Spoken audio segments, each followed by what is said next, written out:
হাসপাতাল মানেই তো শেষ ভরসা, যেখানে মানুষ সুস্থতার আশায় যায়।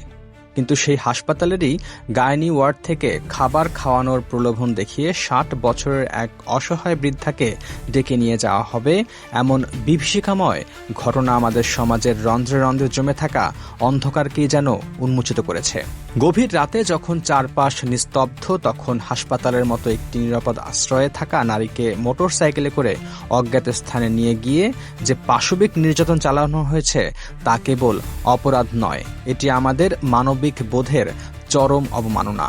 ভোরে যখন অঝরে কাঁদতে কাঁদতে তিনি হাসপাতালের করিডোরে ফিরে আসেন, সেই কান্নার প্রতিটি শব্দ যেন আমাদের বিবেকের দরজায় আঘাত করে। ভুক্তভোগীর অভিযোগের ভিত্তিতে হাসপাতাল কর্তৃপক্ষ সিসিটিভি ফুটেজ পুলিশের কাছে হস্তান্তর করেছে। অভিযুক্ত বিল্লাল সহ দুজনকে ইতিমধ্যেই গ্রেফতার করা হয়েছে এবং পুলিশ ঘটনার তদন্ত চালিয়ে যাচ্ছে। নিরাপত্তার দায়িত্বে থাকা ব্যক্তিদের গাফিলতি কি আজও আমাদের প্রশ্নবিদ্ধ করবে না? একজন বৃদ্ধা নারীর আর্তনাদ কি আমাদের ঘুম ভাঙাতে যথেষ্ট নয়?